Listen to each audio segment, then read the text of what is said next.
प्यारे बच्चों, जय हिंद।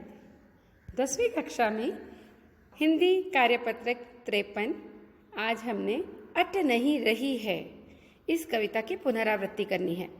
सूर्यकांत त्रिपाठी निराला द्वारा रचित ये कविता अट नहीं रही है। इस कविता को जब हमने पढ़ा था तो फागुन के सौंदर्य का वर्णन किया था और ये बताया था कि सुंदरता प्रकृति में चारों ओर इतनी बिखरी पड़ी है कि हमारी आंखों में समात नहीं पा रही है। इसी को कहा है उसने कि अट नहीं रही है। एक बार जल्दी से हम इस कविता को दोबारा से पढ़ लेते हैं और जैसे जैसे मैं कविता पढ़ूंगी आपको याद आता रहेगा। इस विषय में हम अपनी एक वीडियो पहले भेज चुके हैं। अट नहीं रही है, आभा फागुन की तन सट नहीं रही है। कहीं सांस लेते हो, घर घर भर देते हो।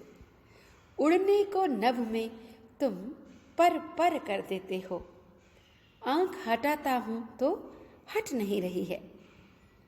पत्तों से लदी डाल कहीं हरी कहीं लाल। कहीं पड़ी है उर्मे मंद गंध पुष्पमाल। पाट पाट शोभाश्री पट नहीं रही है।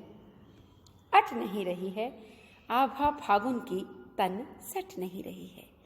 यानी फागुन के महीने में प्रकृति अपने पूर्ण सौंदर्य में होती है। हर प्रकार के रंग बिरंगे वृक्ष पुष्पित पल्लवित होते हैं। ऐसे में सूर्यकांत जी ने यहाँ पर बसंत का, उस फागुन का मौसम का जो चित्रण किया है उसे मानवीकरण भी किया है उसका, ये कहते हुए कि कहीं सांस लेते हो घर घर भर देते हो। यानी अंगड़ाई भी ले अगर प्रकृति तो खुशबू चारों ओर फैल जाती है और यूं कर लगता है मन जैसे पर लग जाए और हम इस असीम आकाश में उड़ जाए और दूर दूर तक फैली इस फागुन की ऋतु का आनंद लें। तो बच्चों, अब हम इनके प्रश्न उत्तर करेंगे। प्रश्न 1, कवि की आंख फागुन की सुंदरता से क्यों नहीं हट रही है? प्रश्न 2, फागुन में ऐसा क्या होता है जो बाकी ऋतुओं से भिन्न होता है? प्रश्न 3, प्रकृति के सौंदर्य की दृष्टि से आपको सबसे अच्छी ऋतु या महीना कौन सा लगता है, वह क्यों? सोचकर बताइए। प्रश्न 4, भाव स्पष्ट कीजिए। पत्तों से लदी डाल कहीं हरी कहीं लाल। कहीं पड़ी है उर्मे मंद गंध पुष्पमाल।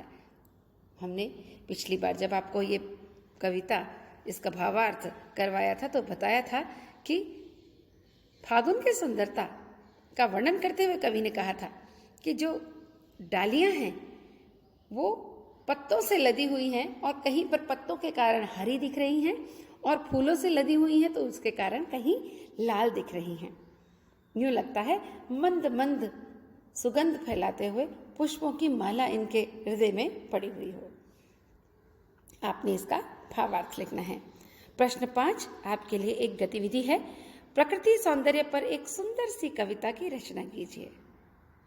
आप इसमें माता पिता की सहायता भी ले सकते हैं और यदि आपको मेरी कहीं पे सहायता की आवश्यकता हो तो वो भी ले सकते हैं।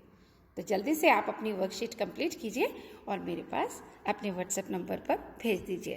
मीनाक्षी मैडम आपके वर्कशीट का इंतजार करेंगी। धन्यवाद।